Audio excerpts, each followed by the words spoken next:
హనుమంతునికి 5 మంగళవారాల పాటు ప్రత్యేకంగా దీపారాధన చేయడం వల్ల ఎలాంటి కష్టాలైనా కోరికలైనా తీరుతాయని భక్తుల నమ్మకం.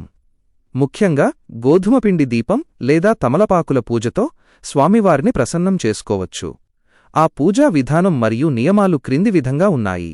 సంకల్పం మరియు నియమాలు. 5 మంగళవారాలు. పూజను ఏదైనా ఒక శుభముహూర్తంలో లేదా శుక్లపక్ష మంగళవారం రోజున ప్రారంభించడం మంచిది. 5 వారాల పాటు నిష్టగా బ్రహ్మచర్యం పాటిస్తూ సాత్విక ఆహారం మాత్రమే తీసుకోవాలి. కోరిక. పూజ ప్రారంభించే ముందు మీ మనసులోని కోరికను ఉద్యోగం, వివాహం, ఆరోగ్య సమస్యలు లేదా రుణ విముక్తి స్వామివారికి చెప్పుకుని సంకల్పం చేసుకోవాలి. దీపారాధన చేసే విధానం. మీరు 2 పద్ధతులలో దీపారాధన చేయవచ్చు. పద్ధతి 1. గోధుమపిండి దీపారాధన. 1. దీపం తయారు చేయడం. కొద్దిగా గోధుమ పిండిని తీసుకుని అందులో కొంచెం బెల్లం నీరు లేదా పాలు పోసి ముద్దగా కలుపుకోవాలి. దానితో ఒక ప్రమిదను తయారు చేయాలి. 2. వత్తులు. ఆ పిండి దీపంలో 5 వత్తులు లేదా 5 ముఖాలు వెలిగేలా వేయాలి. 3. నూనె, నెయ్యి. దీపంలో ఆవు నెయ్యి లేదా మంచి నువ్వుల నూనెను పోయాలి. 4. పూజ. ఒక రాగి లేదా ఇత్తడి పళ్ళెంలో కొద్దిగా అక్షింతలు లేదా బియ్యం వేసి దానిపై ఈ పిండి దీపాన్ని ఉంచి వెలిగించాలి.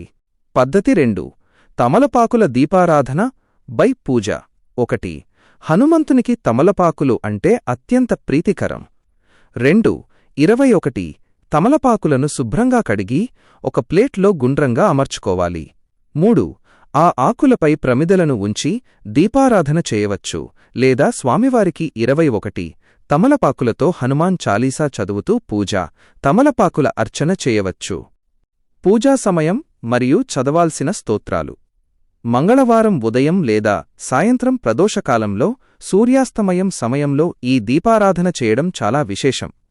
దీపం వెలిగించిన తర్వాత స్వామివారి ముందు కూర్చుని హనుమాన్ చాలీసాను 3, 5 లేదా 11 సార్లు పఠించాలి. లేదా ఓం హం హనుమతే నమః అనే మంత్రాన్ని జపించాలి. స్వామివారికి అరటిపండ్లు, వడపప్పు లేదా బెల్లం నైవేద్యంగా సమర్పించాలి.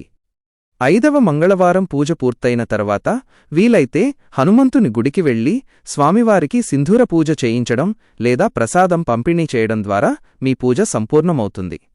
నమ్మకంతో చేసే ఈ పూజ వల్ల అనుకున్న కార్యాలు తప్పక సిద్ధిస్తాయని